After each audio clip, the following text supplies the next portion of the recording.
മക്കളെ, നമ്മുടെ ഡെസിമലിന്റെ ചാപ്റ്ററിൽ നിന്ന് യുഎസിന് ചോദിക്കാൻ പറ്റുന്ന ഒന്ന് രണ്ട് ക്വസ്റ്റ്യൻസ് ആണ് പറയുന്നത്. അതായത് നമ്മൾ ട്രിക്കി ക്വസ്റ്റ്യൻസ് ആണ്.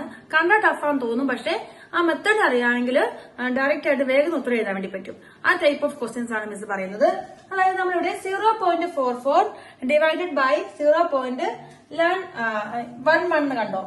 അതായത് 0.44നെ 0.11 കൊണ്ട് ഡിവൈഡ് ചെയ്യാനാണ്. ഇവിടെ മക്കളെ നമ്മൾ ശ്രദ്ധിക്കേണ്ട കാര്യം, ഇതിന്റെ ഡെസിമൽ പ്ലേസ് ബോത്ത് പ്ലേസിൽ 100 ആണ്. ഇവിടെ രണ്ട് പ്ലേസിന് ശേഷമാണ് ഡെസിമൽ വന്നിരിക്കുന്നത്, അപ്പൊ എന്താണ് ബൈ 100 ആണ്. ഇവിടെയും എന്താണ് രണ്ട് പ്ലേസിന് ശേഷമാണ്, അപ്പൊ ബൈ 100 ആണ്. അപ്പൊ കോമൺ ആയിട്ടാണ് ഡെസിമൽ പോയിന്റ് വന്നിരിക്കുന്നതെങ്കിൽ നിങ്ങൾ എന്ത് ചെയ്യുക, വേറെ ഒന്നും ആലോചിക്കണ്ട, ഡെസിമൽ ഇല്ലാതെ നിങ്ങൾ ഡിവൈഡ് ചെയ്ത് വെച്ചാൽ മാത്രം മതി.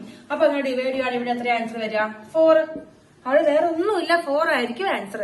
ഇനി അതുപോലെ തന്നെ ഇവിടെയും രണ്ട് പ്ലേസ് ആണ്, ബോത്ത് പ്ലേസ് രണ്ട് സ്ഥലത്തും 2 ഡെസിമലാണ് വന്നിരിക്കുന്നത്. അപ്പൊ നമ്മൾ ഡയറക്റ്റ് ആയിട്ട് ഡിവൈഡ് ചെയ്തിട്ട് ആൻസർ അങ്ങോട്ട് എഴുതിയാൽ മതി.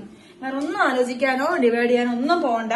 അല്ലെങ്കിൽ ബൈ 100 ചെയ്ത് ഡിവൈഡ് ചെയ്ത് റെസിപ്രോക്കൽ കണ്ട ഒന്നും ചെയ്യാൻ വേണ്ടി നിങ്ങൾ പോകേണ്ട ആവശ്യമില്ല.